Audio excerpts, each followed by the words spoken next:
Our country provided full and unconditional support to the national liberation movements in Africa, contributed to strengthening sovereignty of young states, their social economic development, and today Russian-African relations, our cooperation demonstrates progressive dynamics. We always prioritize expanding multi-phase cooperation with this continent. Let's speak about the relevant agenda. Ukraine. The Kiev neo-Nazi regime, with support of NATO countries, continues attacks against civilians and civilian infrastructure of our country, including cruise missiles, long-range rocket, artillery. At the same time, Kiev is openly glad by the hunt started by the AFU militants against women, children and elderly, the attacks on residential houses and social facilities. Zelensky brags cynically before his foreign masters about these terrorist attacks, blatantly saying that there will be new long-range sanctions against Russia, and is escalating the conflict. But he forgets to mention, but I do not think that, I think he should mention it, because first of all, they're targeting civilians. Usually, Ukraine was saying they were trying to be part of the West because they they're striving for democracy, for liberty, for human rights.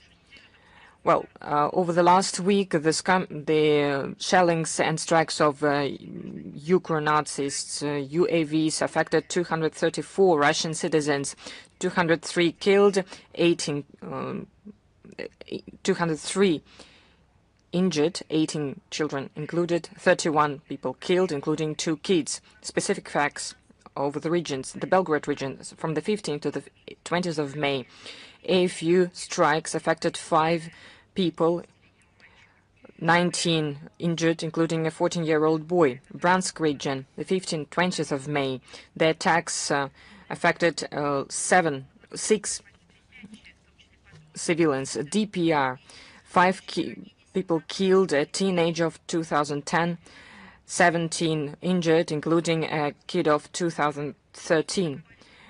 The 14th of May, Zaporizhia region, a school was attacked in the city of Vasilievka, but there was no detonation. On the 14th, 18th of May, the shellings and attacks of Ukrainian UAVs affected the territory of Zaporizhia and PP. 2 employees were injured, and their evacuation was not possible because of the multiple strikes by the AFU. A transport shop was affected as several buses. From the 16th to the 17th of May, in the cities of Dnepropetrovsk and Energodar, the strikes of Ukrainian UAVs affected a playground and the kindergarten. Where are all those European parliamentaries that were always concerned with the human rights, but they don't know anything about this? They don't know what their money is used for. The regimes of those countries who form part of the European Parliament. Kursk region, 15th to 20th of May, 3 people killed, 9 people injured. Elpia, the 18th of May, as a result of the strike of Ukrainian UAV against a regular minibus in Lysychansk, a 17-year-old girl was killed, 2 people injured. Moscow and Moscow region, the 17th of May, a mass attack of UAVs against residential houses, 3 people killed, including an Indian citizen, 4 people injured. In Moscow, 12 builders from the Moscow refinery injured. Ryazan region, 15th of May, an attack an apartment building of Ukrainian UAVs, 4 people killed, including a child, 28 injured, including 4 kids. Kherson region, from the 15th to the 20th of May, everyday attacks of the AFU killed 3 people, 5 injured, including the head of the Skadovsky municipal district, Alexander Dudka. All of them will be held responsible because this is terrorism. This is not just a criminal act. Russian law enforcement organs continue gathering evidence to responsibilize the heads of Ukraine, the AFU, and foreign militants for the committed crimes. 12 years of sentence were given to Roman Chebanenko, the head of the detention facility in the city of Kropivnitsky, who was not implementing the Geneva Convention relative to the treatment of prisoners of war of 1949 and was physically abusing the Russian prisoners of war, and he is internationally wanted. The 17 and 13 years of sentence in absentia were given to the Sweden and British militants Nils Daniel Dahlgren and Simon William Dalby, and they are also internationally wanted. Life sentences in absentia were given for the crimes in 2023-2025 in the Kursk and Belgorodsk region to the Ukrainian militants Alexander Borsh, Oleg Petrik, and Dmitry Primakov. 14-year sentence was given to Andrei Tsit. Terrorist crimes committed an organized group since 2022 to 2023 in Ryazan region against the facilities of the Ministry of Defense of Russia and railway. 30 years were given in absentia to the citizen of Ukraine, Artem Klassen. 23 years of prison for the crimes committed in 2019-2022. The person giving orders about artillery strikes against civilian sector of DPR, Ukrainian terrorist Alexander Lutsenko, and all of them are internationally wanted. And you can see what Zelensky is doing amongst all of this. Yesterday, on the 20th of May, it was 7 years since the inauguration of Zelensky. In 2019, he was present at the elections and won under the motto of the restoration of peace, justice, fight against corruption. Just remember, during the election campaign at the beginning of his presidential mandate, Zelensky made a lot of encouraging statements, giving hope for people, and people gave him his votes. At the time, people were very tired of fratricidal war unleashed by the victors of Maidan. They were tired of infringement of the rights of the Russian-speaking people, persecution of the canonical Orthodox Church, rewriting of history, turning Ukraine into anti-Russia. They believed in Zelensky and his whole team that tried to persuade them that they are going to restore peace, restore justice, and they will restore law and order. They return Ukraine to normality. But I'll remind what Zelensky said when he was entering his duties. I'm not afraid of making complicated decisions, Zelensky said. I'm ready to lose my popularity, my rating, if it is necessary, without any hesitation, said Zelensky. I'm ready to lose my position so that there was peace. But today, all those words clearly have turned into something absolutely opposing that is a mockery of everything that he was promising. He's clinging to his position, to everything that could preserve his power, but not for peace, but for war. Today, it's absolutely clear that all the election promisings of Zelensky was a cynical lie, and a young, promising, so-called president of peace turned into a bloody usurper. The corruption in Ukraine has become a byword. It penetrates the whole system of power in Ukraine, including the close circle of Zelensky and he himself. At the same time, ordinary Ukrainians die in butchers' assaults. For what? For golden toilets of Timur Mindich or elite jewelry of Yelena Zelenskaya. So that all this bunch of people in Ukraine could go abroad and have fun there, so that they would transfer millions or even billions of finances that were stolen for the future of the... Видимо, проживать точно не на Украине, как они же сами, об этом теперь уже не стесняясь, говорят, как бы насмехаясь над теми гражданами Украины, которым выпала иная участь. В интервью ведущим западным СМИ во время избирательной кампании Зеленский тогда говорил, опять же, прямая цитата, статья 10 Конституции Украины, украинский язык, государственный язык, страна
perhaps even illegally, and immediately received temporary protection. And that's the reason why the European Union has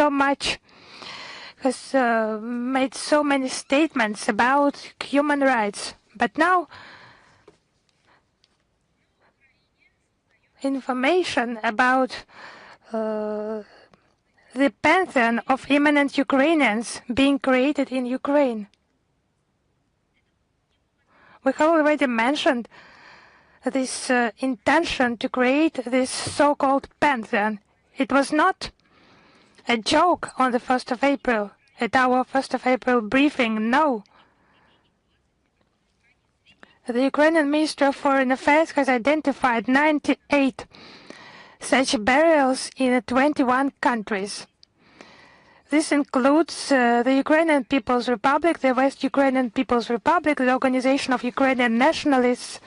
So all that scum, Nazi scum, will be collected all over the world in order to become a part of glory, materialized glory on the territory of current Ukraine. According to Ukrainian media, recently, exhumation in Clairvaux, Luxembourg, the process has already started.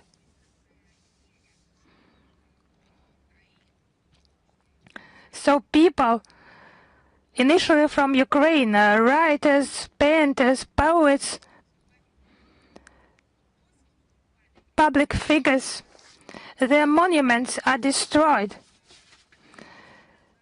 The memory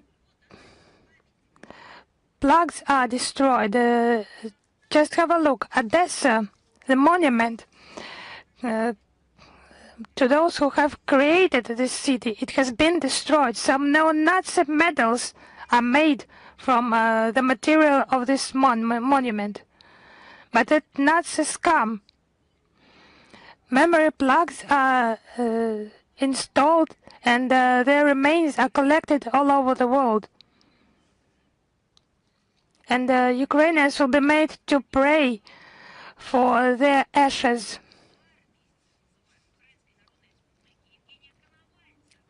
It was about Colonel Yevgeny Konovalets, who is buried in Rotterdam in one of the cemeteries.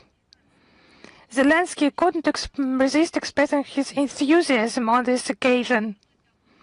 He said that a moral duty of Kiev is to return home the ashes of Ukrainian heroes who, it's a direct quote, defended the idea of independence, fought for Ukraine's statehood and were buried outside its borders, but they also killed people on national grounds. Zelensky obviously forgot to mention that. I'm sure that soon it will come to reburial of Stepan Bandera in Ukraine. But not a piece of advice, but a demand by Kiev regime. Do not forget Khanka. Just prepare a special place in this pantheon to him. It will be a pearl, obviously, of this hell alley of anti-glory.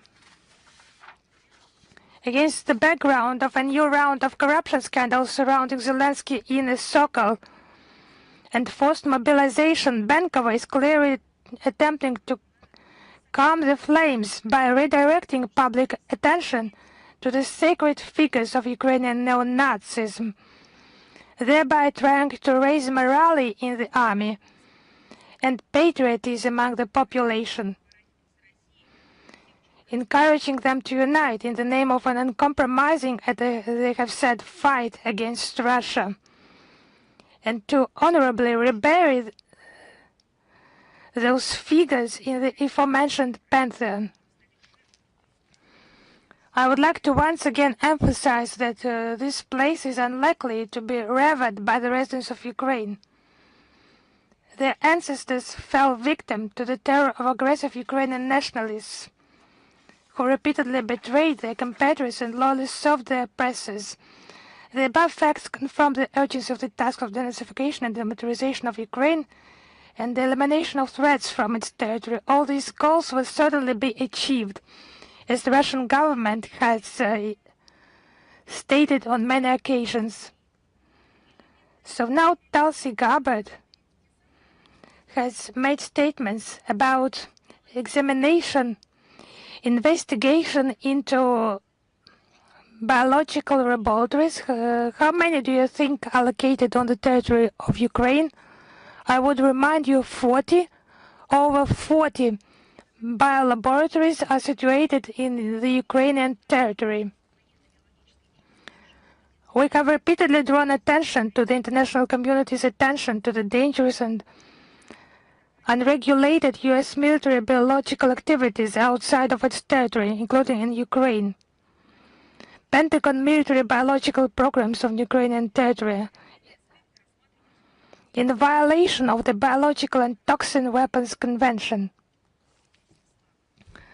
We have mentioned this issue during our briefings and briefings by the Russian Ministry of Defense, thanks to Igor Kirillov.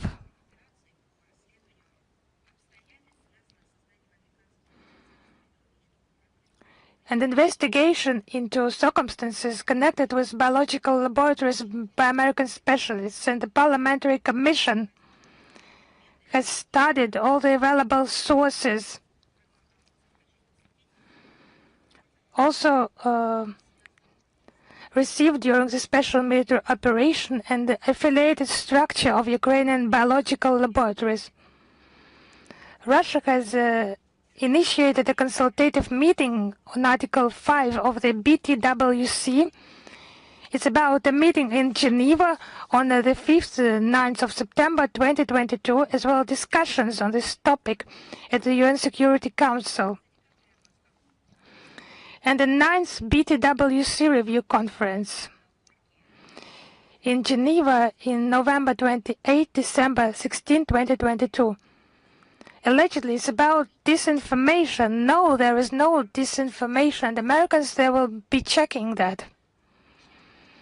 That's what this civilized international community, it has denied that before. It's about a comprehensive resolution of the problem, and the Russian side has consistently called for that in recent years. We will continue our work within relevant multilateral forums, primarily within the BTWC, including in close proximity to the Russian territory. And now about the financing of all those atrocities in Ukraine by the Westerners. We have received many questions on the reinvestment of the so-called frozen Russian assets. 6.6 billion euros have been transferred by Brussels to the Kiev regime since February 2024, and in July Brussels intends to replenish the Ukrainian budget by another 1.4 billion euros.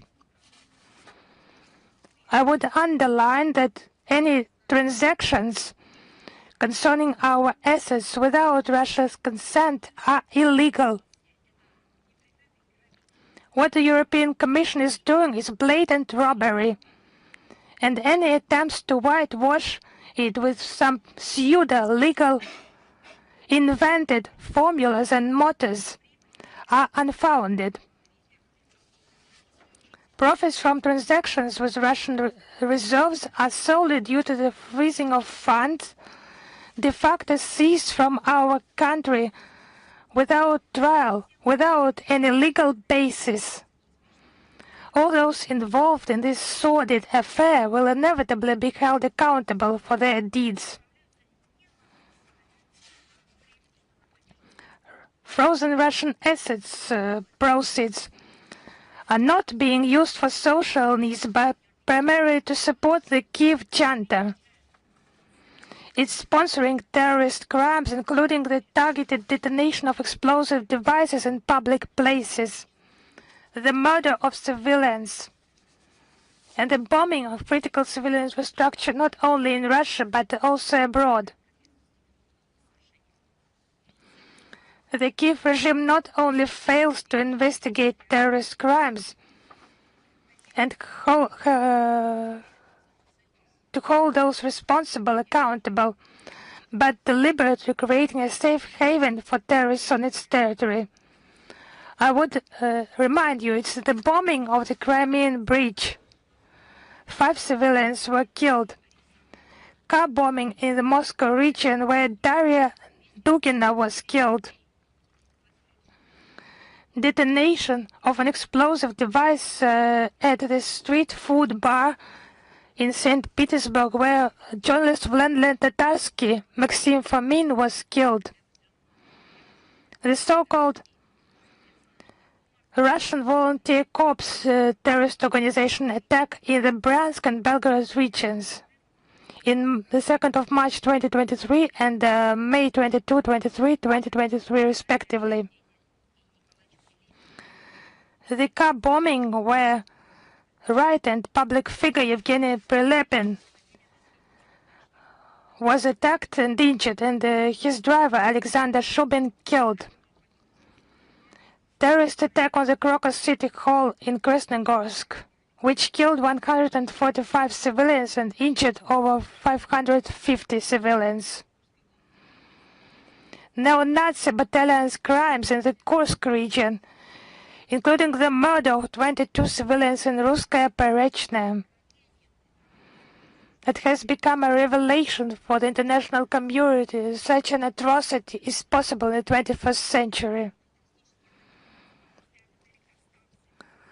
Multiple terrorist attacks against the Zaporizhzhia nuclear power plant in Energodar, Zaporozhye Oblast, including artillery, missile shootings, unmanned aerial vehicles attack, posing a risk of nuclear catastrophe, attack against Metagas LNG tanker near the coast of Malta in the Mediterranean Sea. All the mentioned and many other, it's just not a full, not a comprehensive, but a symbolic list. And other terrorist crimes. Russian investigative bodies have opened and investigated criminal cases. Evidence has been obtained on the implication of citizens. Verdicts have been issued on some cases. I would like to draw your attention that the Federal Republic of Germany informed the UN Security Council of the US arrest of the Ukrainian citizen suspected of involvement in the bombing of the Nord Stream and Nord Stream 2. Another suspect was not extradited but by Poland and has fled to Ukraine.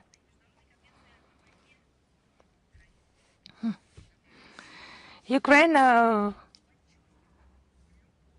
has been presented with claims based on the International Convention for the Suppression of the Financing of Terrorism and the International Convention for the Suppression of Terrorist Bombings. So any use of frozen Russian assets for terrorism should be regarded as terrorist financing.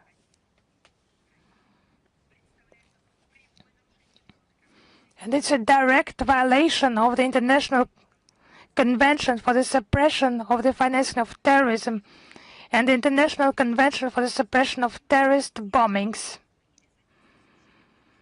Apart from terrorism financing and other international crimes, it's also about a violation of sovereign immunity of state property, which stems from the principle of the sovereign equality of states, Article 2, Paragraph 1 of the UN Charter.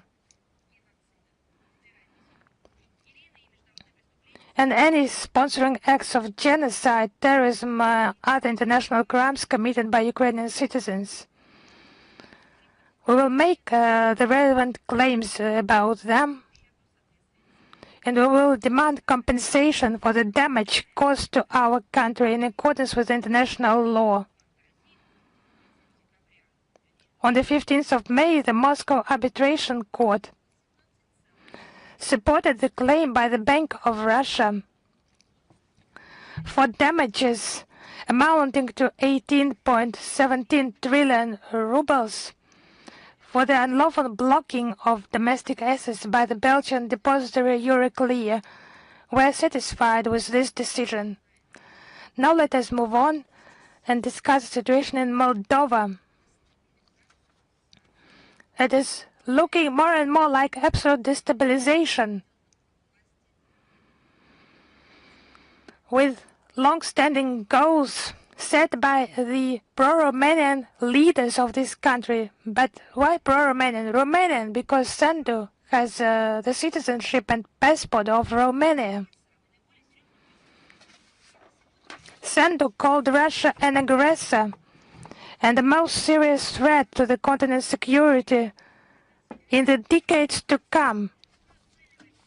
Allegedly, our country launches drones on sleeping civilians, targets hospitals, schools, and power plants. So I would like to ask, is she not insane? Our ambassador, Oleg Ozerov, was summoned to the Moldovan Foreign Ministry regarding the illegal flight of an unmanned aerial vehicle through the Moldovan airspace. But why I question the sanity of Maya Sandu? Which drone exactly flew over the territory of Moldova? There is no word Russian UAV there and there is no proof at all. Just they detected something flying, and Russia is to blame, of course. They have used this drone hysteria in order to justify actions against our country aimed at reformatting the republic according to so-called Euro standards. It's not Euro standards, it's hellish mobilization, militarization of Western Europe in connection with the propaganda they are carrying out by voluntarily making people to believe in some aggression by Russia. And that story about alleged European standards is not about Euro standards and not adopting their own standards to some European Union standards. It's about mobilization of resources of Moldova, not for the interests of the Moldovan people, but for those who rule in Brussels. They have taken the decision of the closing of cultural centers, forcing us to close the Russian house in Chisinau.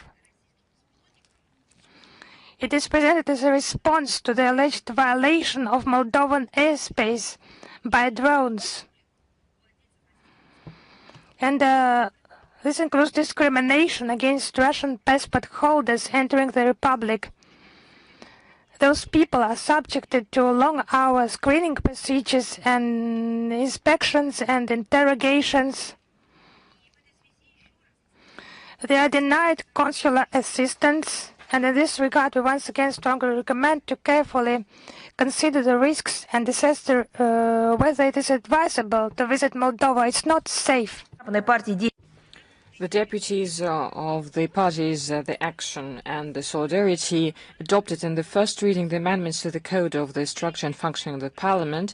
That includes the fact that the legislative acts are not going to be translated into the Russian language. On the 9th of May, the authorities of Moldova refused the patriotic forces of the country to start the March of Victory and the Immortal Regiment on the central square of the Moldovan capital. These were not pro-Russian acts. These were acts organized by the veterans of Moldova in honor of those ancestors who protected Moldova from fascism and Nazism during the Second World War. Well, they were refused. There was organized the Day of Europe. According to the media, there were not many people. Many of them came for the record. Even the order sent by the Ministry of Education of Moldavia to educational institutions with a requirement for the history teachers together with their pupils to come. But it didn't help because the teachers of history know the history of Moldova and they want their pupils to become zombies because of this propaganda trash. There is active condoning of the rewriting of history. On the 9th of May, in the village of Kushmirka, on the region of Shulda Nesht, there was a monument inaugurated, which is called the Well of Heroes Reintegrators. Orwell.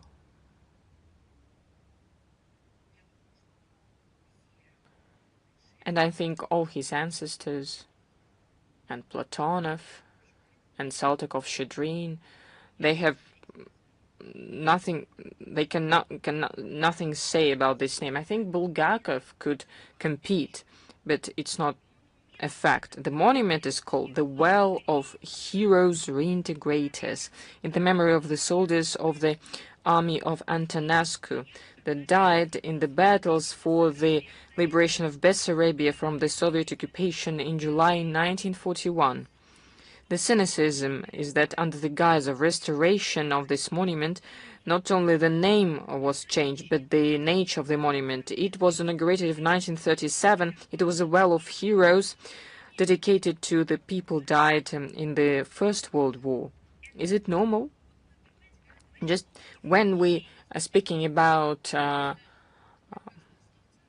distorting the historical memory, this is not a metaphor, this is a fact. This is the distortion of history. On the 19th of May, the President of Moldavia, Maia Sandu, received in Strasbourg European Order, the Order for Merits. Usually it is given for the merits, for national merits, but Moldavia is not the motherland for Maia Sandu. She has the citizenship of Romania. And what are the merits? Surrendering the sovereignty of the country, destroying its economy, fighting against any type of dissidence, rewriting of history. These are merits, but this has nothing to do with Moldova. Under the pretext of fighting for their re-entering the EU, well, EU is based on other values. And all of this under the pretext of fighting the non-existent Russian threat. It is curious that, according to the media, while Maia Sandu was speaking in the Euro Parliament, the ex-deputy of the Parliament of Romania called her a dictator that is covering up for drug mafia. Well, apparently the lawlessness committed by the Moldavian authorities causes repulsion even in the EU. Moldovan people find forces to fight against the destructive policy, and the day of victory in the Great Patriotic War was celebrated widely in Moldova. There were celebration, patriotic acts, concert in Chisinau. The Immortal Regiment united more than 30,000 people, and in Transnistria more than 105,000 of grateful descendants of heroes anti-fascists. And the future of Moldova is in their hands, but not in hands of Sandu, all those who receive medals for their merits, not before their own motherland. I would like to speak about other topics that are also very relevant and cause a lot of questions among the media. I would like to speak about Cuba. Cuba is subject to gross economic pressure by the U.S. The new restrictions introduced in May this year against the companies of third countries that work on the Liberty Island is another round of the pressure policy by Washington. The main target is the economic suffocation of the country. The attempts of the White House administration to tighten the sanction noose around Cuba, together with the many years of trade, economic, financial, humanitarian, and the fuel and energy blockade, is a direct reflection of the intolerance of Washington to any type of dissidence, cynical embodiment of reanimated Monroe Doctrine. Where are the human rights? Where is respect for people? Where the liberty of freedom of expression? Where is all of this? Where are any elementary notions? I'm not speaking about morale, but I'm speaking about that you cannot do just what you want. There is law, there is order that restricts this lawlessness. I'm sure that the heroic Cuban people that demonstrated loyalty to the ideals of freedom, independence, social justice showed wonderful resistance and courage in the face of challenges, will preserve its unity, and the firmness of spirit will protect its national interests. We stand in full solidarity with Cuba, and we condemn any attempts of interference into internal affairs of the sovereign states, intimidation, or use of illegal unilateral restrictive measures, blackmail, and threats. We will support actively our brotherly Cuban people in this complicated period, and Habana was informed about the modalities of all of this. Japan. On the 12th of May, the Foreign Minister of Japan, Motegi, said that the relations with Russia are important, but they are not going to change anti-Russian foreign policy course. So the dismantlement of the positive baggage accumulated over the time of bilateral ties was started by initiative of Japan. Without any foundations, they linked the further cooperation with our country with the situation around Ukraine, not under the pressure of their own people, but under the pressure of Washington. To return to normal interstate relations, Tokyo should take practical steps that confirm their abandonment of the current hostile policy without any link to what is happening thousands of kilometers away from Japan on the territory of Ukraine. And before the 81st anniversary of victory, we received information the bilaterist crimes committed by Tokyo. This is confirmed. The results of the Khabarovsk process. The General Prosecutor's Office in March, April this year officially informed about the sentence to 55 Japanese citizens, and the full text will be published on our website. All those people whose names are going to be given there participated in the subversive spy activities on the Soviet Union. Those in those lists were killing prisoners of war, were using violence against them. They were engaging in banditism in the 1945. After the review of these constitutional decisions, it was confirmed that these people cannot be rehabilitated, and their blame is fully confirmed. We will continue our work on the crimes of the militarist Japan. In May this year, in Blagoveshchensk, there was an exchange of archived documents between Russia and China. The solemn ceremony related to the actions of the Regiment 731 was conducted in the context of the 16th scientific conference between Russia and China about the prospects of further development. The documents were presented by the director of the research center that is working of the Regiment 731.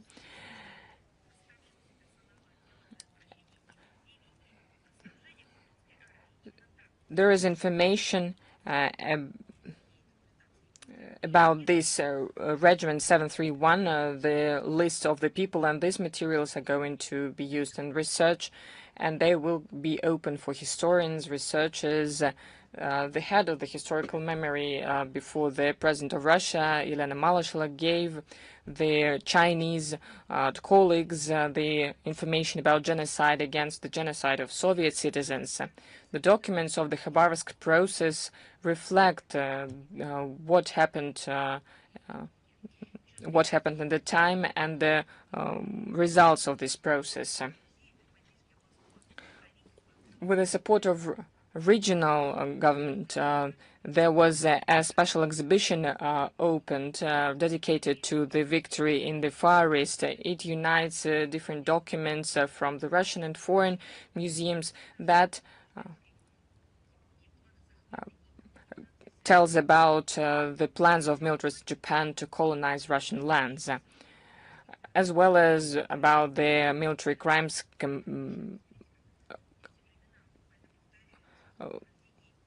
of militarist Japan, about bacteriological weapons created by Japan, and or inhumane crimes against the Soviet people. And we're going to publish the information on our website. The previous briefings we spoke about, answered the questions about the use of information technologies, cyber fraud, because that is disseminating very actively. We were speaking about Southeast Asia. There is the problem of the so-called fraudulent centers, and people are forced to work in these centers, people from different countries, including Russia. The activity of such centers was registered in Myanmar, Cambodia, Thailand. Thanks to the coordinated rapid work of the Embassy of Russia in Myanmar and the Ministry of the Interior of Russia, together with local authorities, on the 5th of May, the employees of Russian Embassy in Thailand received 2 citizens of Russia that were liberated from the fraudulent call centers on the territory of Myanmar for their further transfer to the Russian Federation. I would like to use this opportunity to call относиться к информации, которая, как правило, публикуется в сети интернет, в мессенджерах относительно набора сотрудников на высокооплачиваемые должности в сферах туризма, как это преподносится, бизнес,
and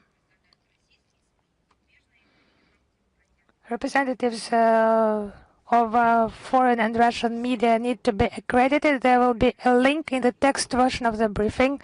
The deadline for accreditation is today. It's very important today. It is the deadline on the 21st of May.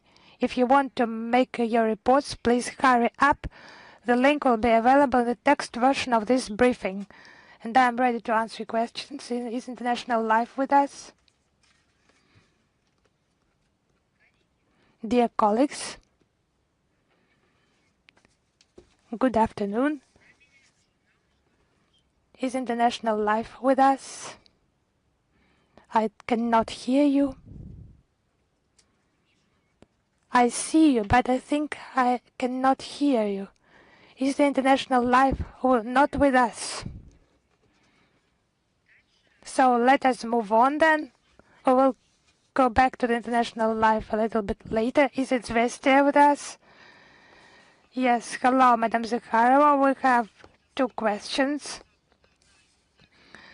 The first one was the assessment of the Ministry of Foreign Affairs of the West response to Sarmat testing. And the second question is about a call to Transnistria residents to be cautious and not to hurry in receiving Russian passports. So will Moldovan authorities put obstacles to this process, in your opinion? So let us start with your first question. Information about the testing of Sarmat was made public by Sergei Karakayev in his report to the President Vladimir Putin. Those tests have been planned, and additionally you can address the Ministry of Defense of the Russian Federation, and I think everything has been stated in the report to the President. Now about the second question, let us start from the beginning. On the 15th of May, President of the Russian Federation, Vladimir Putin, signed a decree on citizenship for Transnistria residents. It was for the aspirations of many Transnistria citizens, residents, and it's connected with reckless actions by official Chisinau governed by Sandu. This multinational region connected with solid historical ties to Russia. It's inappropriate. Such a reaction and such statements, they should be treated as statements by insane people. And as for the threats voiced by Zelensky, he has mentioned the possibility of forced action against Transnistria. He's threatening everyone, the entire world, not only the residents of Transnistria, but also the Eurasian space. And he thinks he governs the god and holds him. But it's not the god, of course. And he has not got his beard, of course, but he's holding something strongly. So the head of the Kiev regime intends by himself or together with Moldova, that's his statements, he intends to deal with Transnistria. And we would like to warn any aggression against our compatriots in Transnistria we will respond immediately and adequately. The Russian Federation is ready to use all the means for ensuring their security. Now about the statements by the Moldovan Prime Minister. who has called upon residents of Transnistria to be cautious and not rush to obtain Russian passports. So they like to dwell on the topic of human rights and freedoms in Tiraspol, and they interpret this topic in some one-sided manner. And this warning by Alexander Munteanu, it reveals the true attitude of the Moldovan authorities towards the legitimate, inalienable rights of Transnistrians. They should decide for themselves which citizenship to acquire. And it's a caricature, because Maya Sandu herself has a citizenship of another country, and she has not abandoned it. So the Transnistria citizens, they should decide for themselves which citizenship they need. Additionally, which citizenship they would like to require. That's it. So we'll move on. Is Ria Novosti with us? Yes, hello, Madam Zakharova, Christine Rodriguez, Ria Novosti. We have 2 questions today, if you allow me. Thank you very much. The first one, how would you comment the entry into force of the agreement between the government of the Russian Federation and the Kingdom of Saudi Arabia on mutual visa-free regime to honor the 100-year anniversary of relations between the 2 countries? Yes, actually on the 19th of February 2026 it has been a memorable date, 100-year anniversary of the diplomatic relations, and our country was the first to admit the Kingdom of Hijaz, Nejd, and other regions that have joined the Kingdom of Saudi Arabia. Our relations are of strategic nature. It's a true partnership, reliable partnership, and mutually taking into account each other's interests. And on the 11th of May, the agreement between the government of the Russian Federation and the government of the Kingdom of Saudi Arabia on a visa-free regime entered into force. It was signed on the sidelines of the Joint Intergovernmental Commission on Trade and Economic and Scientific Technical Cooperation in Riyadh on the 1st of December 2025. It's about 90 days visa-free mutual stay without employment and without residing on the territory of the state. And regarding Hajj pilgrimage, visa regime remains, and such pilgrimage visas should be obtained only through accredited agencies according to the established quotas. And if you allow me, the second question, it's quite a large question, but it's important. Bloggers from 20 countries participated in a blogger tour for historical event sites, Königsberg Storm route, and flowers have been laid to the unknown soldier graves, and many mass media platforms just refuse to broadcast such events. So bloggers, they just become not only guests but soldiers of information front, I would say.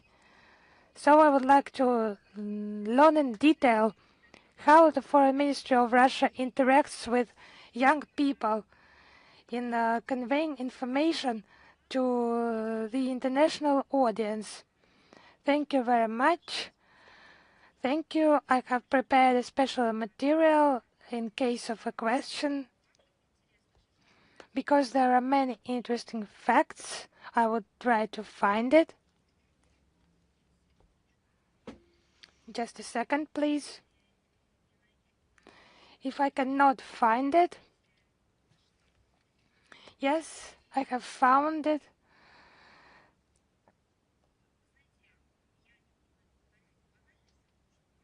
So I would not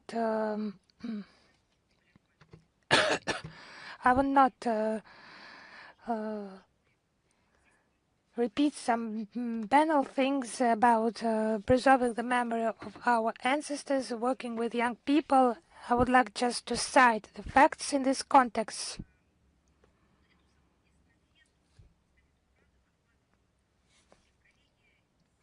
This participation, upholding the truth,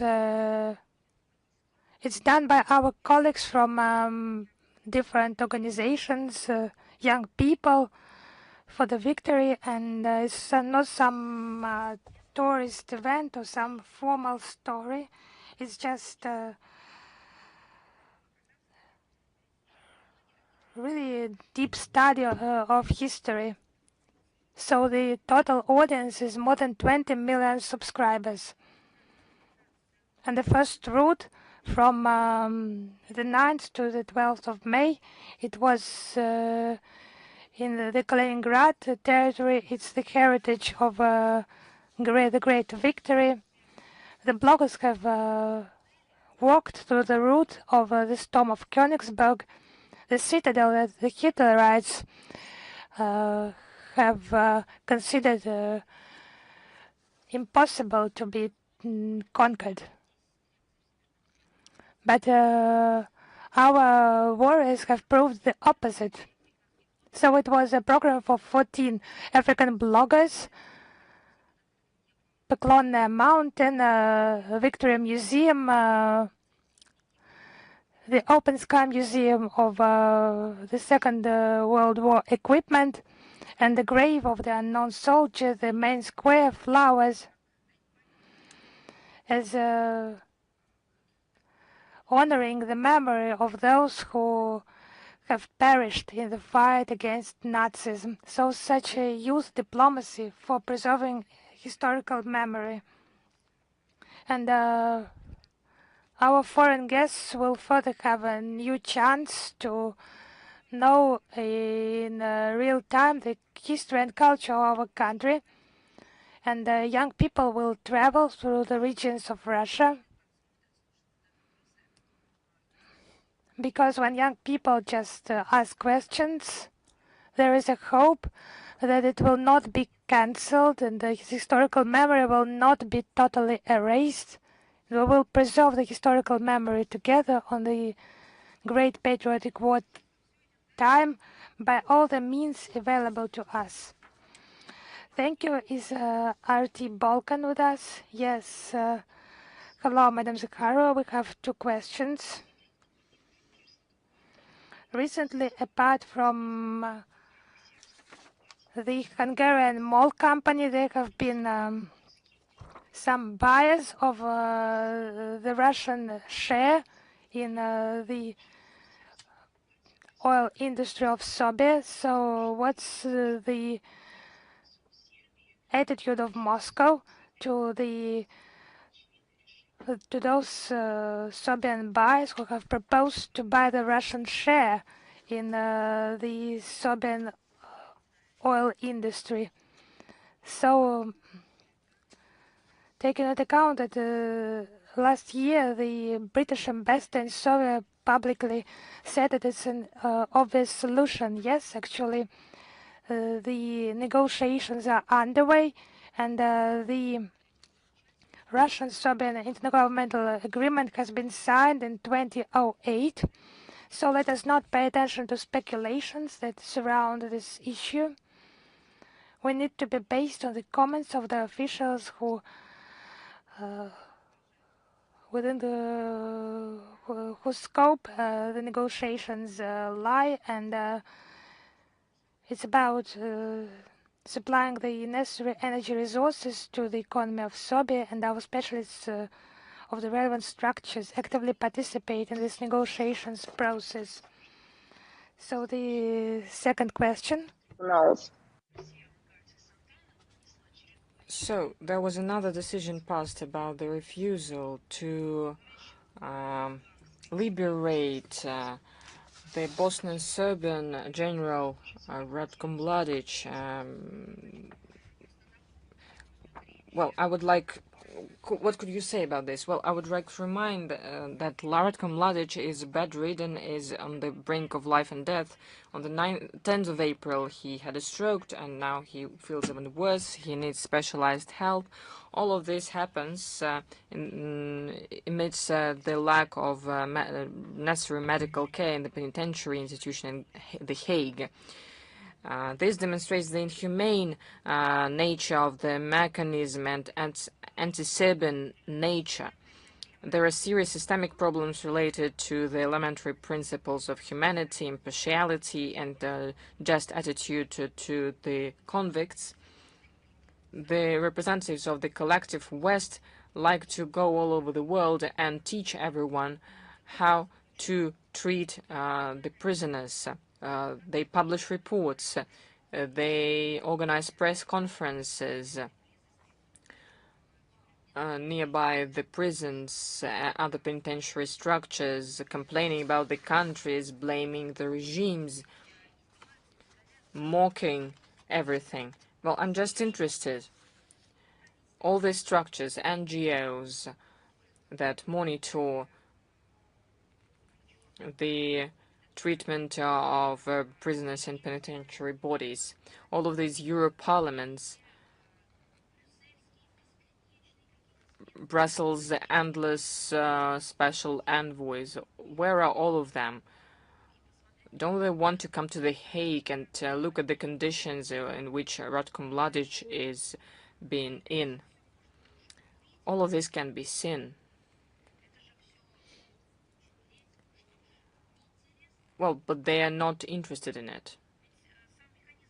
The mechanism does not deny serious deteriorating state of the prisoner, but they need to show special attention to him. But what is the kind of intention? I'm interested in this type of segregation, why some people can receive all the possible comfortable conditions, whatever their crimes. I'm not even going to give examples, but others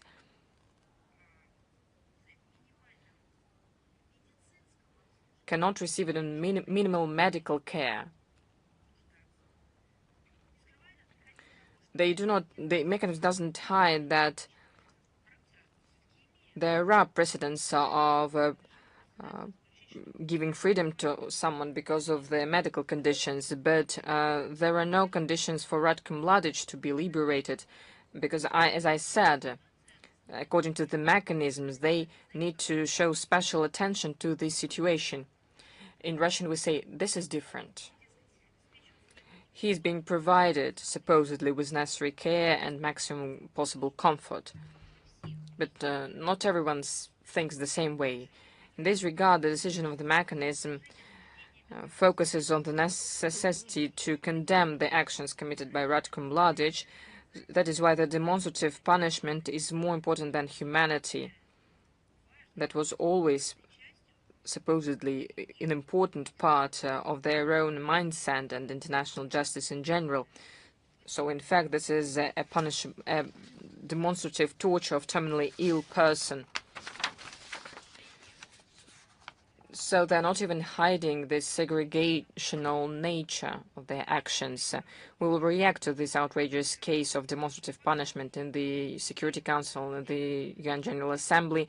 We'll dwell on it in June during the review of the actions of this so-called mechanism. According to the UNSC resolutions, we will insist on closing this, in fact, punitive structure.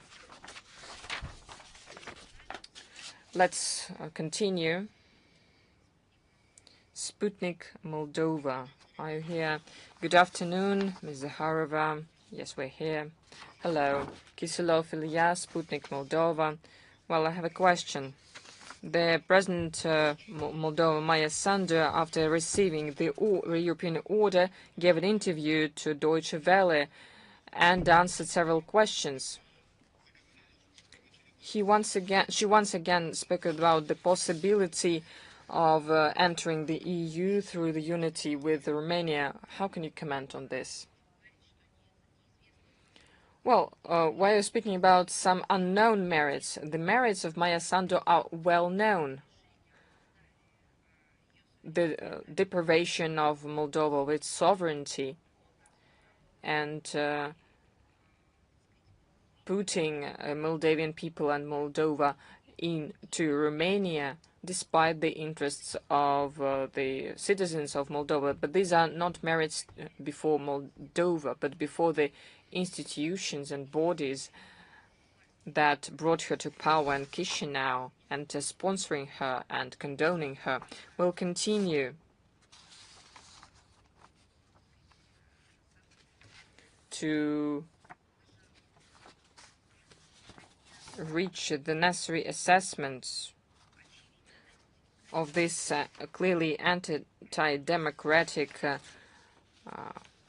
acts of what is happening under the edges of the EU in Moldova. This should be correctly assessed. That is why I think that we have dwelled upon this topic very in detail in the first part of my briefing, but I have additionally answered your question. Thank you. Thank you. Ukraina Ru, are you with us? Yes, we're here. Thank you for the opportunity to ask you a question. I have two questions. Anna Cherkasova is my name. First question.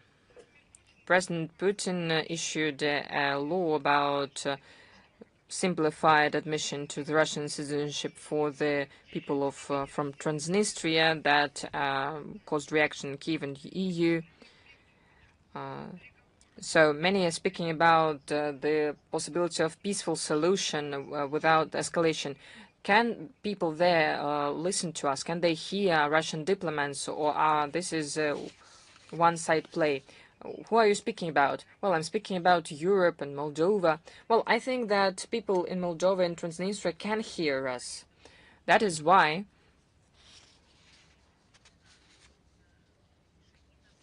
there were steps taken for the aspirations and desires of the people who live there. And of course, we hear and we see what is happening. We know that we are heard and they appeal to us. That is not something that was invented by Moscow for the benefit of someone of our own interests. This is a response to the requests, many years of requests that were coming from the people living in this country and this region. As for the EU, this is not the issue of some physical shortcoming that they cannot hear us. This is the impartiality. Speaking about the Brussels bureaucracy, they instructed to be implementing such a policy. We can say that they're ill-educated or have no experience or bad professionals, but this was the goal, so that there was no conscience starting to function at any stage, so that they could implement such destructive policy for Europe itself. There is nothing to prove. This policy is aimed at de-escalating the conflict potential. The people, the citizens of the Western Europe hear it, and you should have no doubts about it. They listen to us, and they hope that the history with the Western Europe of the 1930s will not repeat in the 21st century. They fight for it. There are no questions about this. Thank you. And the second question, what would you say about the Russian exposition at the 61st Venice Biennale? Well, this is an issue of how some people don't want to hear or listen, but the others want to see and want to hear, and do and take great pains to influenced the situation. I'm going to find the information that I prepared for this, because I think that is the story that should be described in textbooks, because the way it was developing was in fact very dynamic and dramatic sometimes. Truly, I think that it was self-revealing for those people in the West who were trying to thwart it. Just a moment, I'm going to find it. Just a second.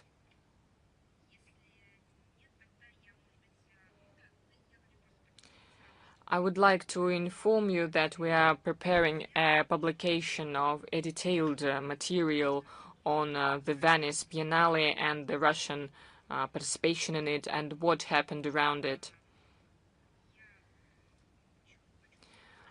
I would like to create a separate material about this so that the people reading us and listening to us could see the materials that were presented by Russia at Biennale. And I would like to give links to the necessary resources.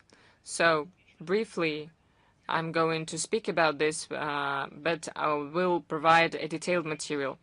In Europe, as you know, there is anti-Russian hysteria that is being unbridled. The people that are promoting it have been instructed to do this. They're trying to cancel Russian culture.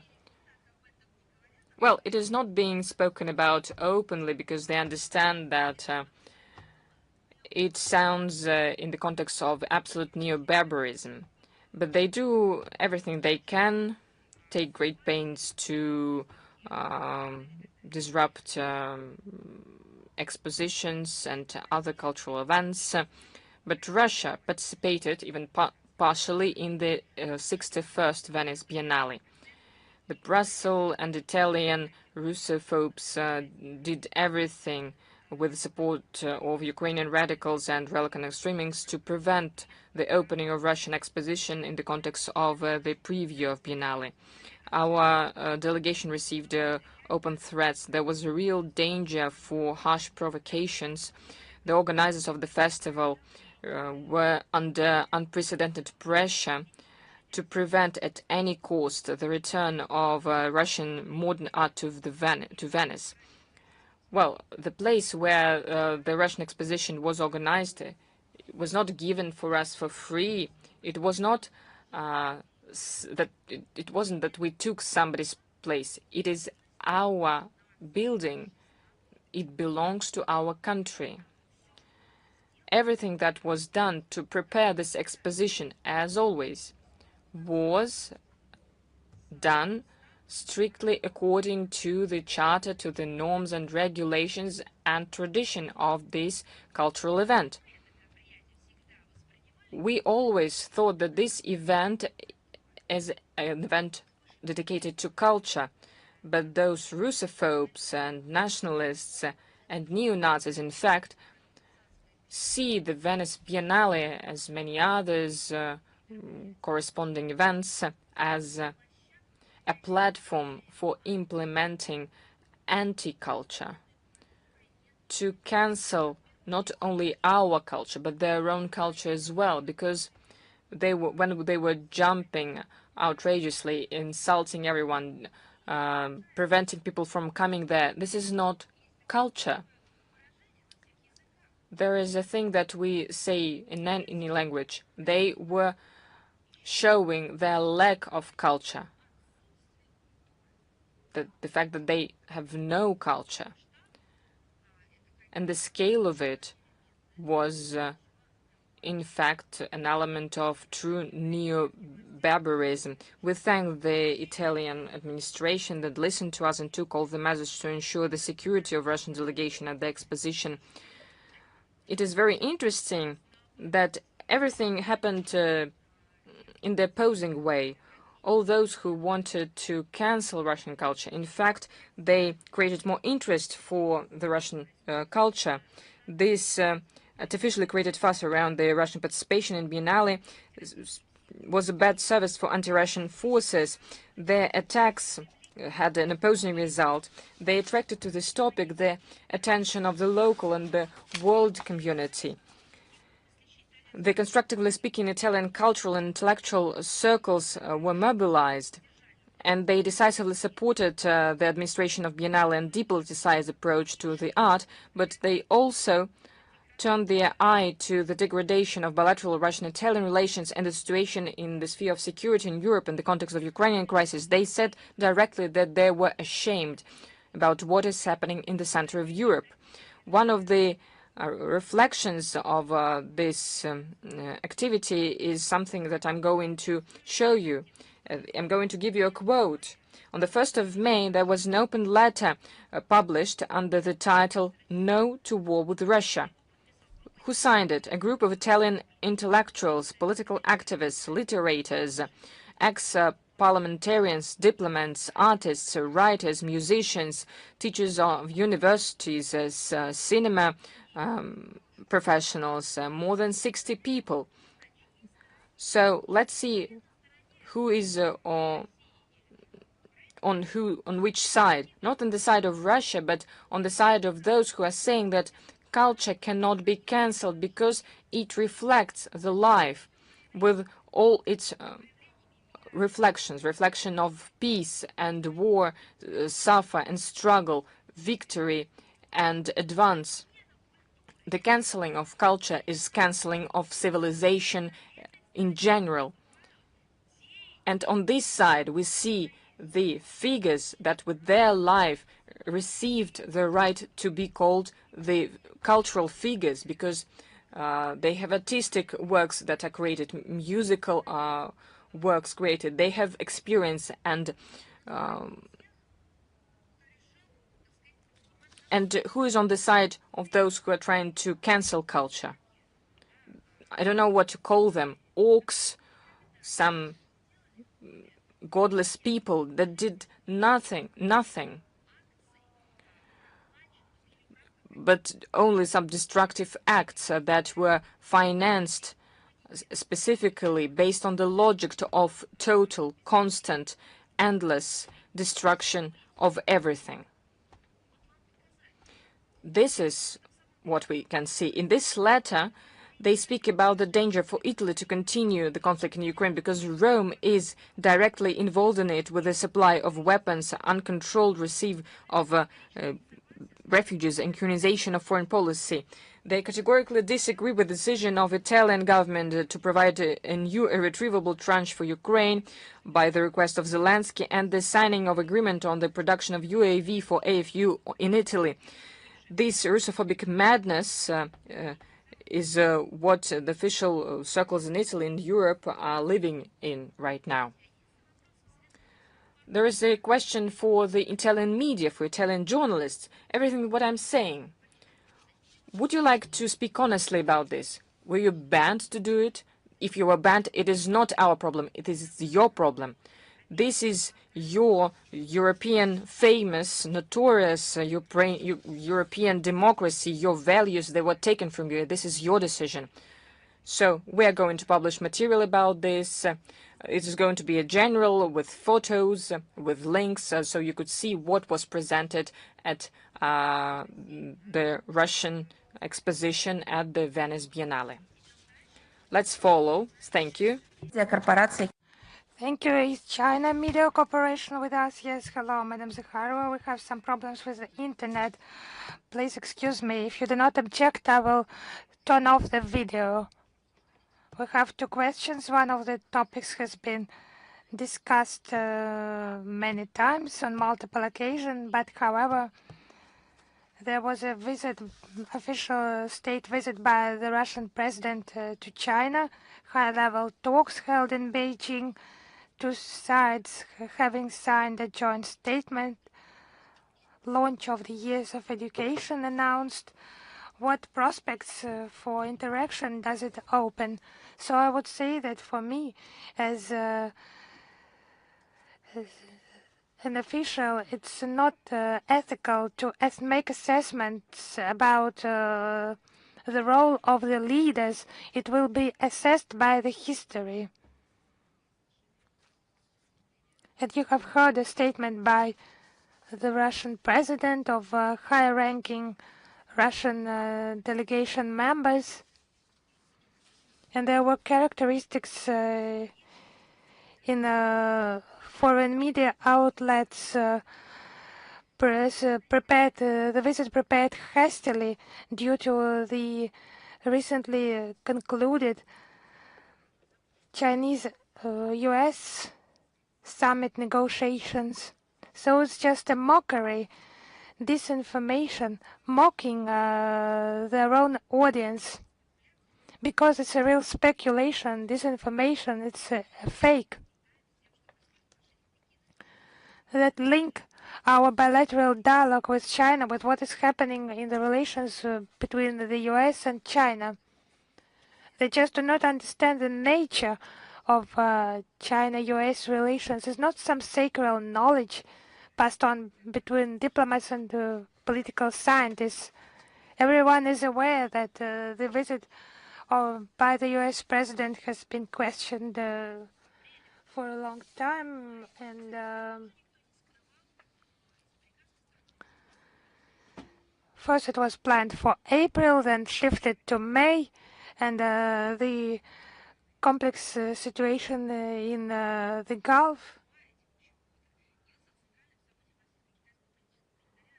and the visit by President Putin was initially planned beforehand for a long time and thoroughly. The visit linked to 2 anniversaries for our country. 30th anniversary of the establishment of the strategic partnership between Russia and China, and the 25th anniversary of the signing of the Treaty of Good Neighborliness, Friendship and Cooperation. The meetings took place in the atmosphere of friendship and trust. Putin and Xi held talks and signed statements on deepening relations of good neighborliness, friendship and cooperation. A joint declaration on the establishment of a multipolar world and a new type of international relations was adopted. We will cite and post links to those documents in the text version of the briefing. So it was about 40 documents in total.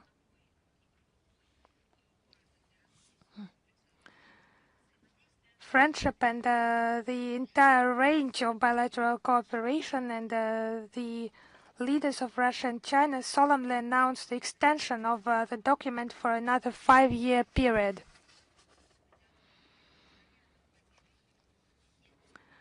The driving force in the political dialogue is there is not an assessment, but it has been underlined as leaders' diplomacy, friendly relations between Vladimir Putin and Chairman Xi Jinping, apart from negotiations, the heads of state had the opportunity to discuss the most pressing international issues with a cup of tea in a one-on-one format, and the relations are of unprecedentedly high level and demonstrate stability and resilience to external shocks. They are self-sufficient, independent of current global conditions, and are not directed against third countries. Practical cooperation, humanitarian exchanges are expanding. The bilateral trade turnover has exceeded $200 billion. Energy is undoubtedly the main field of bilateral cooperation. It has been demonstrated how vulnerable the global routes passing through unstable regions are. So against this backdrop, the importance of Russian-Chinese cooperation in energy, industrial cooperation, agriculture, science and technology is increasing, namely the Northern Sea route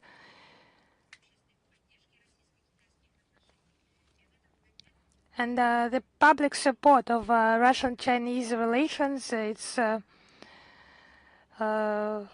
cross-cultural years, and Putin and Xi launched the 10th thematic project for 2026-2027.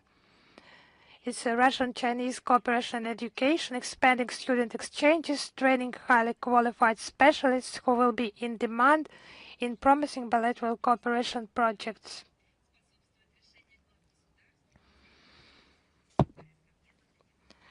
The rise of a tourist flow, a visa-free regime will contribute to that, and such requirements have been prolonged for 1 more year.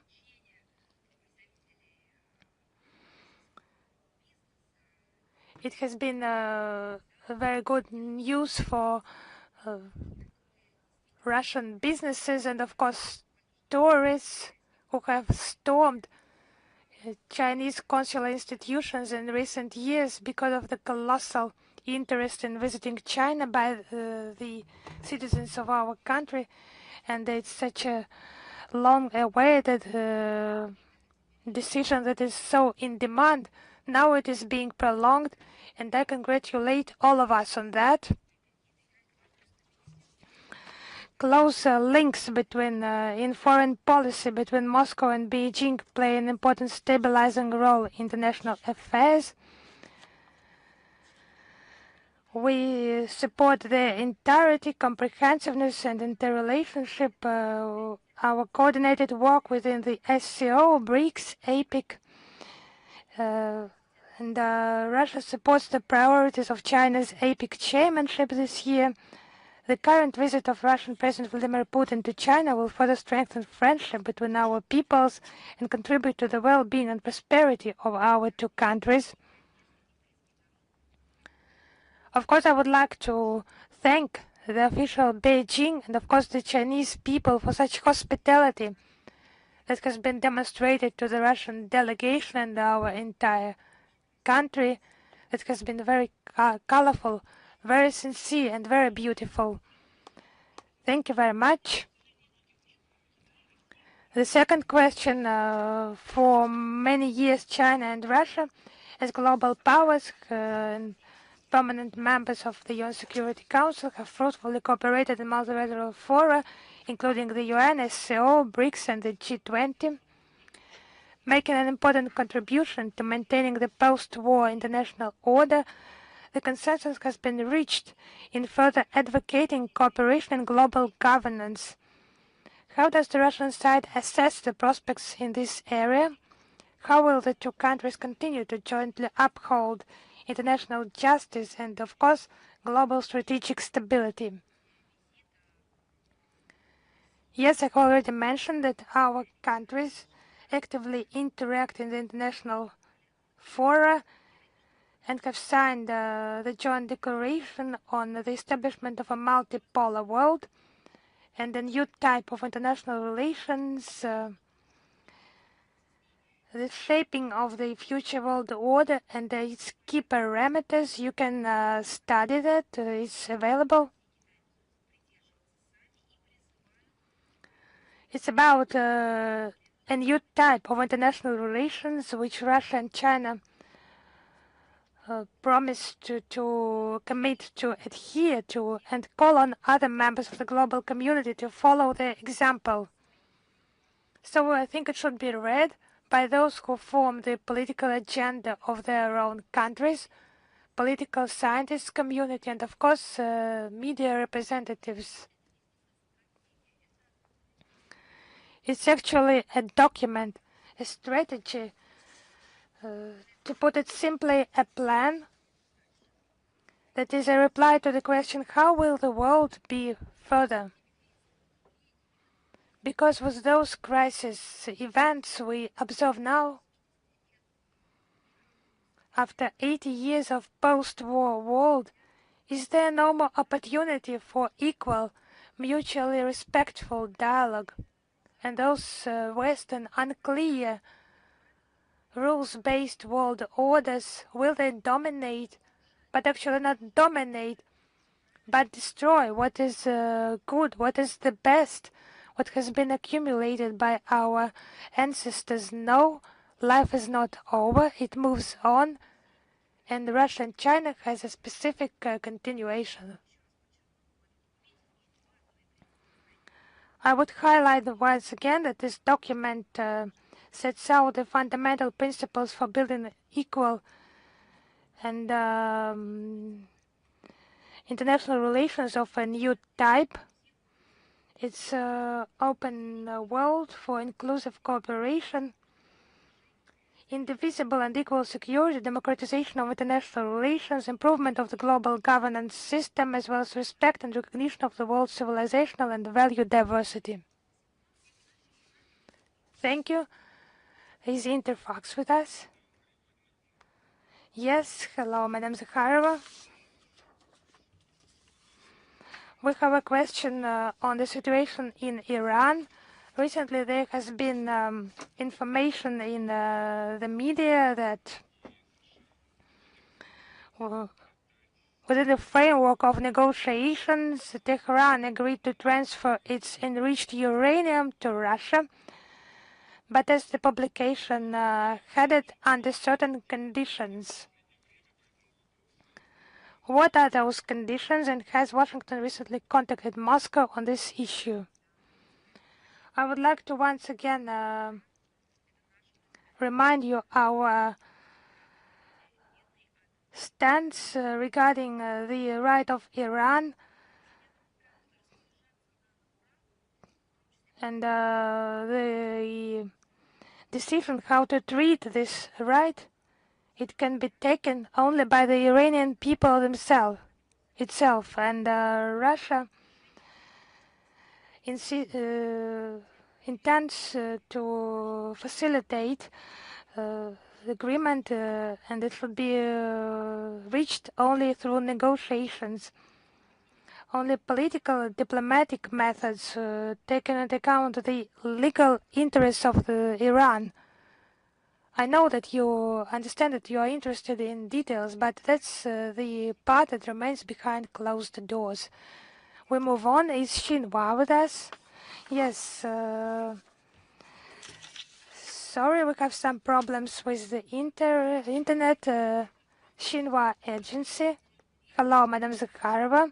Recent public opinion polls have demonstrated that over 80% of young people in China and Russia believe that Sino-Russian relations are friendly. What do these data indicate? In your opinion, what significance does the support of friendship by young people of both countries have for bilateral relations development? Thank you. I would start with what is the obvious truth. It can be found in the statements by the President of Russia, and I'm sure that the Chinese leader also pays special attention to this, because young people are the future of every country.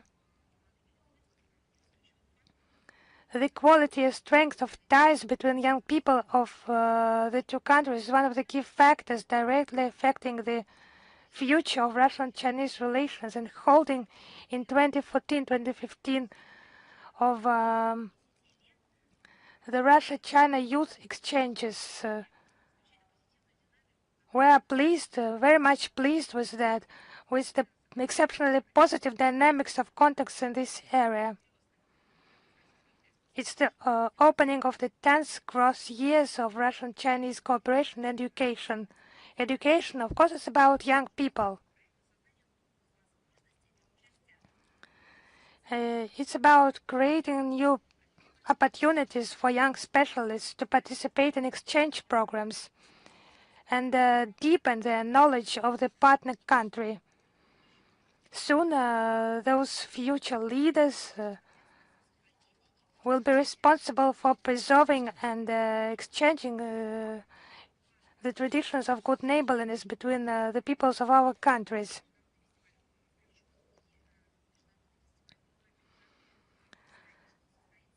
By the way, the International Youth Festival has been included in the schedule of key events, and we look forward to the visit by the Chinese youth delegation. I guarantee to you they will like it.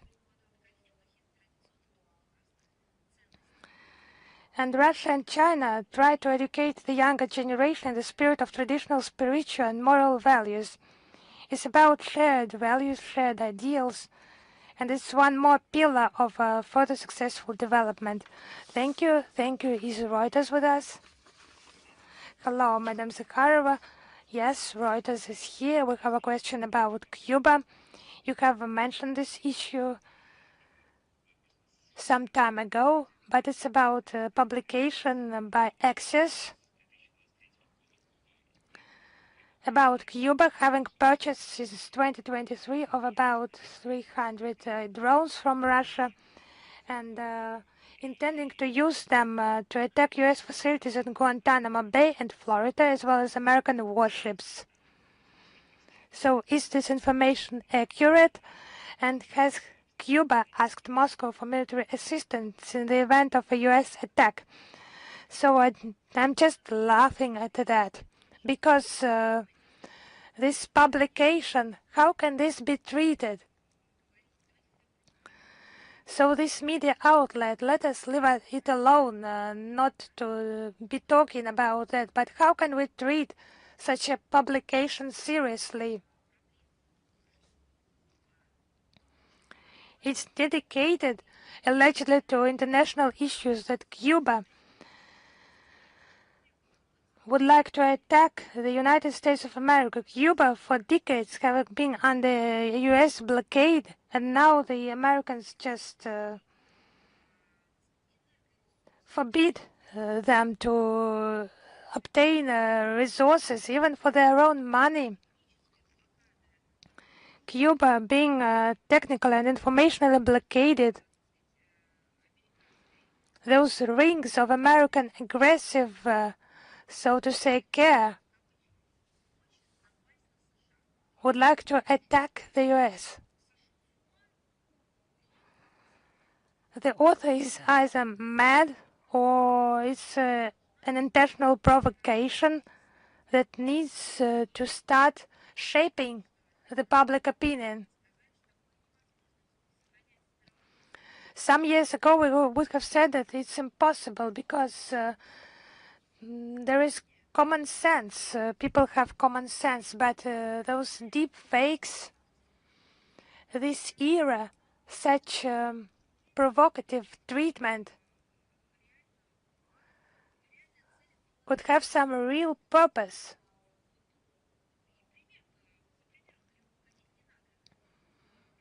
And the example, situation in the Persian Gulf, aggression by the US and Israel against Iran, without any basis that has been committed, and in a couple of days it has been declared by the Western media, by some of them at least, as nearly an aggression of Iran against the US and Israel, and as some of them wrote, against the countries in the region, because Iran has responded, response measures to protect itself from direct bombings and the intentional destruction of its statehood, of its political figures. We see how it's turned inside out in a second, how the information is distorted, how the facts are exchanged by lies, and it's done on the pages of traditional media. So that's how this publication should be treated. Either it's been written by an insane person, maybe had fever, very high temperature, or it's a deliberate provocation. I see obviously here the characteristics of the second, but some characteristics of the first could also be admitted. It's a anti-Cuban information campaign in the U.S., forceful pressure against Havana, trying to shift the blame to demonstrate some imaginary threat from Cuba. And now Cuba is characterized by the US as a terrorist state within this campaign. They could have quoted some example. Has Cuba committed anything that could be described like that? No.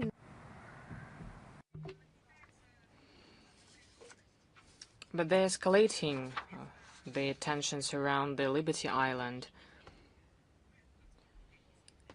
And the propaganda media has a role to play in this. You were interested what could be the response in case of an attack of the US on Cuba. Has Cuba asked for help, Russia for help? We have contacts with Cuba on all the issues of interest for both sides. Thank you. Thank you. Lenteru, are you with us? Good afternoon, Ms. Zakharova. We have one question today. Politico newspaper named 3 candidates of the EU for a mediator with Russia: ex-Chancellor of Germany Angela Merkel, the President of Finland Alexander Stubb, and ex-Prime Minister of Italy Mario Draghi. Merkel and Draghi refused this proposal, and there is only Stubb left. So our question is, what is the assessment of the Russian side of the candidate of Stubb as a negotiator? Well, it reminds Gaidai films. We see this, the patterns according to which this trio is being formed. If we're speaking about negotiators who could represent the countries, we're not speaking about any specific situation. We are speaking about an approach. These should be people that enjoy the trust of the people of their countries, that have never been reduced to Russophobia or nationalism, and that can contribute constructively to the negotiating process. This should be the basic characteristic of the people who would like to act as mediators or think about being mediators or see someone as a mediator for some process. We have never been against any negotiation. We have confirmed it at the highest possible level. We were ready to work on all the differences diplomatically with our European neighbors. Well, I have one thing that I forgot to mention. Previously, I promised to share interesting information regarding Stubb, so you could understand for yourselves what is the role that he's playing. It's not the way we see him, but it's the way he sees himself. I think it was a question from Newsroom. So now I'm going to in detail speak about this topic. Stubb makes a lot of statements. We commend them at the briefings by requests of the media. The last time in February this year, there was a special sector created. The examples of the statements of the official figures and the leads of the Western countries against Russia using the language of hate. And Alexander Stubb is one of the most cited guests there. We paid attention to one thing in March, responding to the urge of the US president to allies to send their ships to the Strait of Hormuz. He urged Europe to suggest President yes, Donald Trump a deal, help an operation against Iran in return for increasing American military help to Ukraine. This is self-revealing Euromilitarism. This is the philosophy and the ideas would be difficult to be invented. Instead of providing help and settling these both conflicts, EU, in fact, if we are reading Stubb, is inciting these conflicts. and they are even escalating the situation. Humanistic principles, the Helsinki spirit that 50 years ago allowed to create the OSCE, are forgotten, are rewritten with such statements. The Russophobic revanchism and the desire for struggle are now determining the policy of the Northern Europe. On the 11th of May, in an interview to Corriere della Sera newspaper, Alexander Stubb said that Europe should start an independent dialogue with Russia. So, with one hand, they're going to ask Trump to increase the military help to Ukraine, but at the same time, they're going to present themselves as negotiators with our country. According to Stubb, if the policy of the U.S. Concerning Russia and Ukraine will not correspond to the interests of Europe, European countries should themselves have direct interaction with Moscow. As for the possibility of renewing dialogue, he mentions it once in 6 months. Another quote of the foreign minister, Sergei Lavrov. He said that if they hope that they are ready to speak with Russia, have negotiations with Russia, and expect that we're going to run there, no. We want to understand what are they ready to speak with us about, and after that we're going to make a decision. But we have to remember one thing. The states of the collective West, including Finland, relied on the so-called strategic defeat of Russia, and they continue to pump the Kiev regime with weapons, military equipment, and other types of assistance. They increase sanction pressure on our country. They are trying at any way to thwart the negotiating process on settling Ukrainian crisis. They're not participating in it, but they're trying to disrupt it, to impede it, hoping that at some point they will prevail. Ukraine will prevail. The leadership of Finland is remembering the times of the Second World War, when Helsinki was helping another Nazi regime to destroy Russia and to conduct genocide against the USSR peoples. They were speaking about the so-called mythical victory over the Soviet Union. Of course, we're going to give links to all of this. The support of Neo-Bandera regime in Kiev has resulted in nothing. But other Europeans and the Finnish people want to preserve their appearances, saying one thing but doing another. There is another quote. They're preparing for a prolonged conflict. Well, what negotiators are we speaking about? This policy will not create the beneficial information tonality for aggressive Ukrainian propaganda, but it will justify many billions of financing of Ukraine that Russophobic countries, of Western countries, are implementing to the detriment of the interests of their own countries, condoning corruption not only in Ukraine but in this Western European space.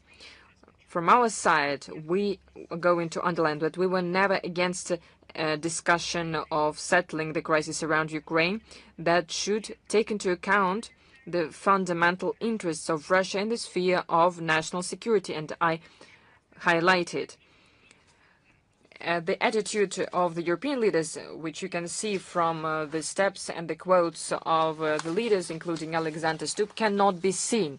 We see something absolutely opposing. Once again, I would like to say clearly that the goals of the special military operation stated by the Latin leadership are very clear. They have foundations, legal basis, and they will be implemented, as was many times said by the Russian leadership. Thank you. Al-Mayadin, are you here?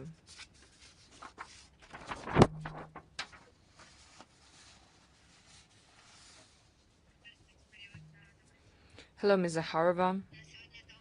We have 2 questions. You've already touched upon this topic. Let us not repeat, please, the questions that I have already answered, because we don't have much time. Well, it's a little bit different dimension, which you have not mentioned. The visit of the Russian president to China there was a declaration signed about the multipolar world, international relations of new type. Moscow and Beijing. What is the place for Middle East and Global South in this vision of the world that Moscow and Beijing are given? We are gratified to see the development and the growth of the relations with the Middle East and the Global South. We see them as an important developing pole of the international relations. As our Chinese friends, we are going to develop mutually beneficial relations with all the countries of the Global South, and we hope that the document that can be seen as a joint global initiative of Russia and China will resonate positively among all the countries, BRICS countries, Asian, Latin American countries that want to deepen their independence in the international affairs on the basis, on the principles that we mentioned in this document. And one more question, if you allow.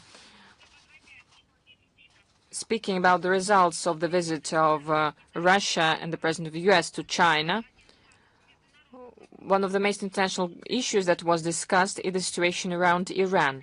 Can we say that there are real prospects of peaceful settlement, or there some kind of new information that allows us to hope for possible agreement between these sides? Russia and China think that military attacks against Iran violate international law and the main norms of international relations, seriously undermining the stability in the Middle East and influence negatively the situation in many spheres of international agenda, international life, world life.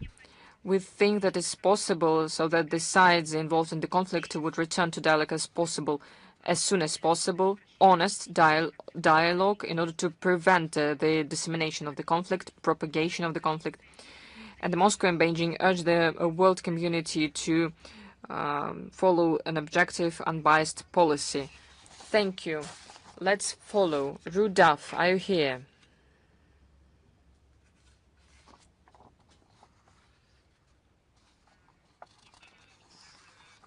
And others as well. Thanks a lot for this opportunity. I have three questions. The first one is that Iran maintains that uranium enrichment is its sovereign right, while US insists on zero enrichment and no enriched uranium. From Russia's perspective, is there any middle solution to this issue? Additionally, what role can you play in preventing another war in the region that could potentially escalate further? Российская позиция. The Russian position on this issue has been presented many times. We have returned to it many times today.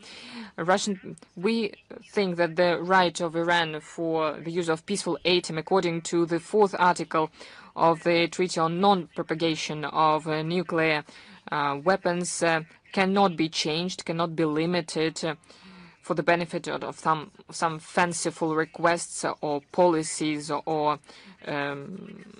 some words of other states. Only Iranian people can decide how to treat the uranium and enriched uranium and uranium materials they have.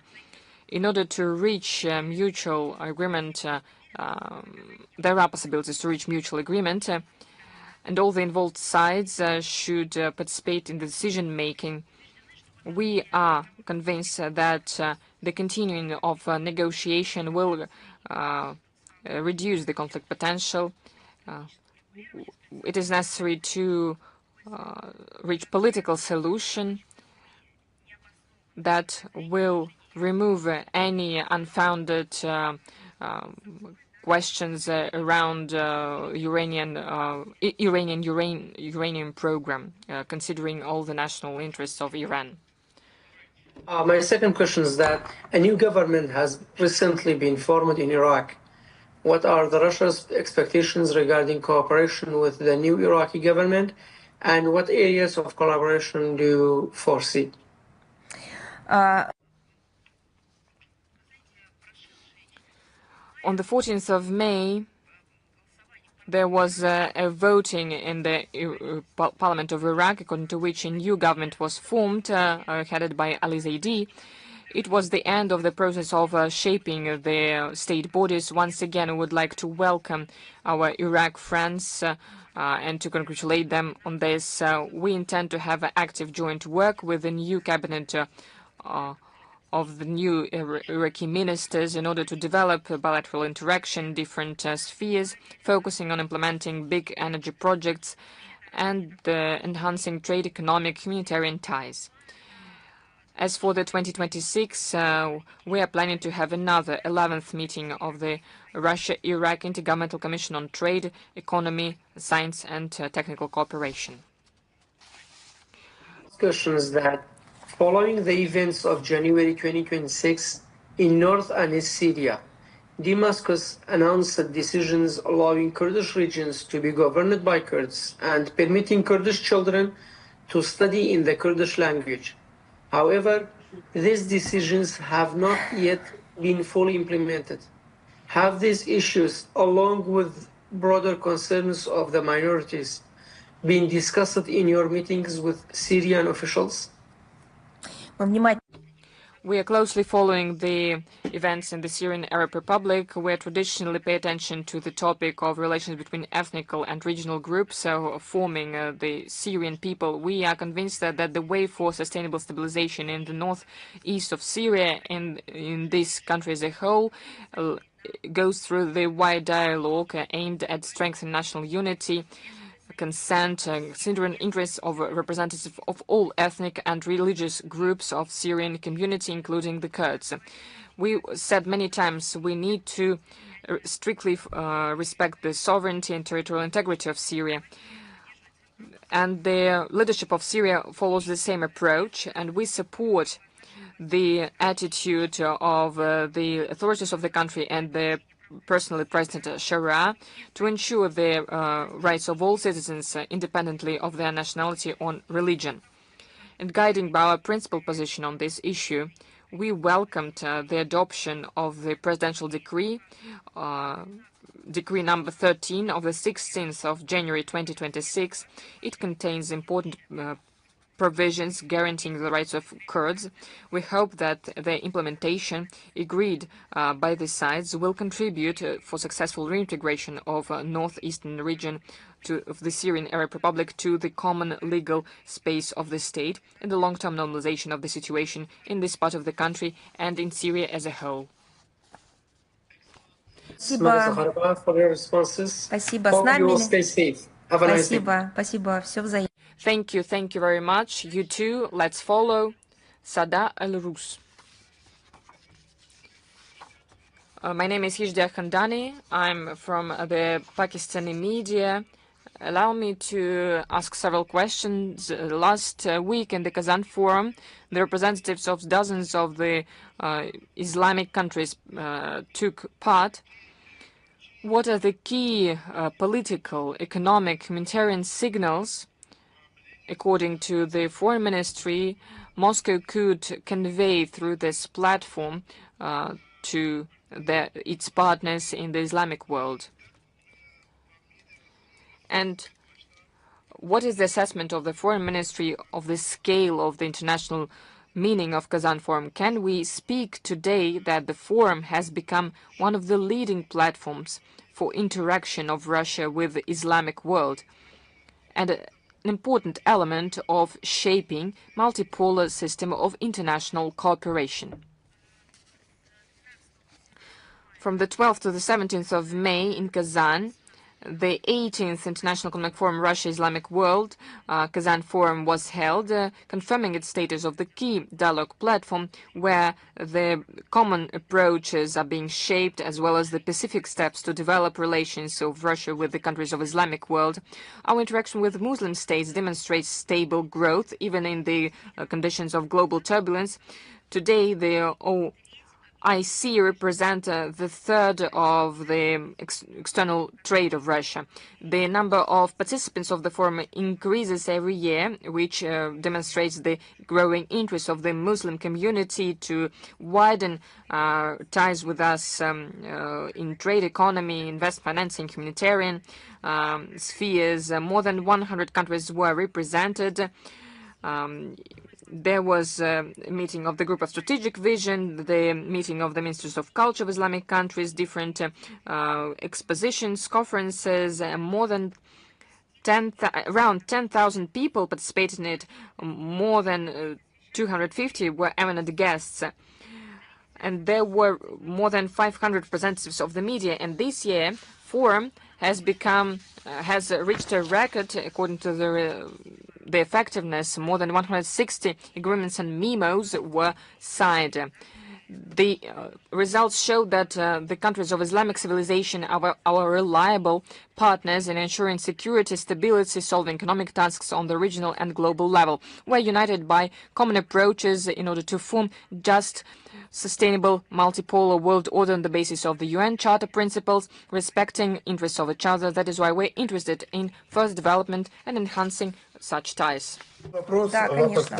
If you allow me the second question.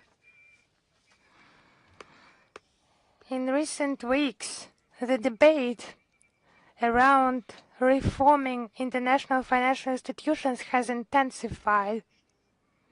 The question is about whether Russia supports the idea of creating alternative global financial mechanisms free from Western influence. You know, we will prepare today and we will publish a special material on this, and we will send it to you. Thank you. Thank you. Is Союзный channel with us? Yes. Hello, Madam Zakharova. Союзный channel. Recently, it has been reported about gradually allowing Russian and Belarusian athletes to compete fully in Olympic competitions, and will any steps be taken to ensure this decision extended to all athletes? So we have had such a phrase that is commonplace when athletes and trainers and teams in all sports, they are banned. Such a powerhouse that for decades has developed sports in its country and helping to do that to those who is interested in this, where sports is honored not only as a means to earn money, but as a healthy way of living, as a part of culture, where classes at school are called physical culture, such a powerhouse, they are trying to ban it. Those are characteristics of their own crisis. I think there are some rationally thinking forces who understand that Russia is mobilizing, it's becoming stronger, and using those challenges to become more powerful. Because such things they are committing, they kill themselves, they kill global sports. Probably they do not care about global sports, but it's harmful to themselves. They have started to realize that. Anyway, more and more international federations are allowing Russian athletes without any restrictions. It's a positive dynamics and motivates our athletes to achieve new feats. It's coming back to not new normality, but to normal normality. This tendency should continue in the near future. All the restrictions should be lifted. It's an imperative, because those restrictions have been illegal and immoral. I would repeat, major international competition without participation of Russian athletes cannot be considered major international competitions, taking into account the history, the sports history of our country and its input into global sports and Olympic movement. And one more issue, there is no competition, no rivalry. If they need to award medals to themselves, they can do that. and do not call that in global sports. Global sports is about competition, fair competition according to the rules. Thank you. We move on. Mezentsev School of Journalism.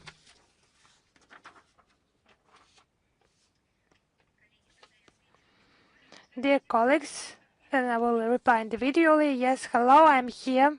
Madam Zakharova, I have two questions to you. Armenian Prime Minister Nikol Pashinyan will not attend the EAU summit in Astana, and he will be represented by Deputy Prime Minister instead. How is this gesture viewed in Moscow, and how will contacts were maintained if Armenia is totally Europeanized? Yes, we have officially received a notification that Nikol Pashinyan will not be able to attend and be represented by Georgy Albertovich Grigoryan, Deputy Prime Minister. Such situations have occurred earlier due to various reasons. Of course, it's not desirable, it's not what everyone aspires to, but it's becoming systematic. That's the problem.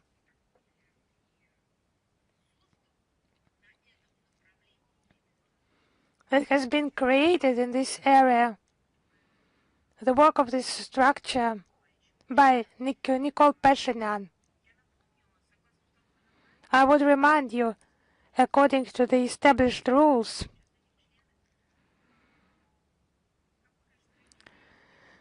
members of the EAU should participate in its meetings. It's also the question of Armenia itself.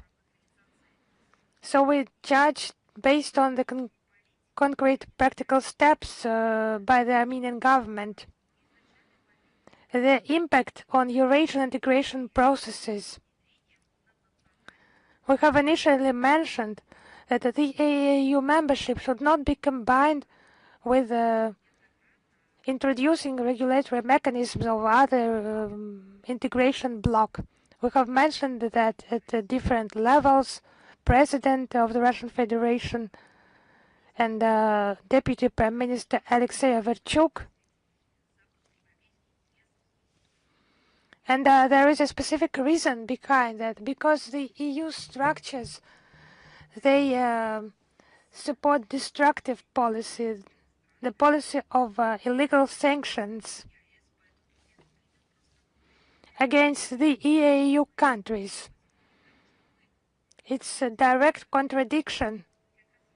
It's not the principle of choice either, but we have mentioned that interaction should be organically combined in all areas. And we have mentioned that until from the Western direction, direct strikes have come. Strikes against finances, against economy, and illegal sanctions.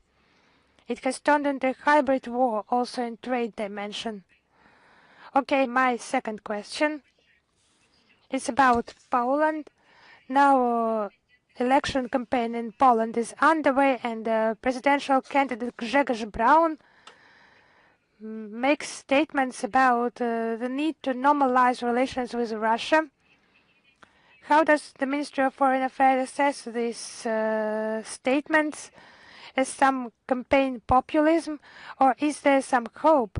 Dear colleagues, hope should be based on common sense and on experience as well. We have never severed any ties with Poland or with anyone else. We have always promoted dialogue, the development of relations, Poland, its leaders, political figures. They have done everything in order to disrupt, to destroy, to sever our relations. So in Poland, unfriendly regime countries, many political scientists, experts, citizens who do not support such an aggressive stance against Russia and promote mutually beneficial relations. Yes, somewhere such people come to power, somewhere they tell about their position publicly. We will judge by the actions, of course, but there are such ideas in Europe and they are developing. Although someone is trying to deny that, yes, they want to talk to Russia. They want to end this Russophobic campaign, and they want normal normality and not a new normality that is constantly pointed out in the West. Yes, now I need to finish the briefing.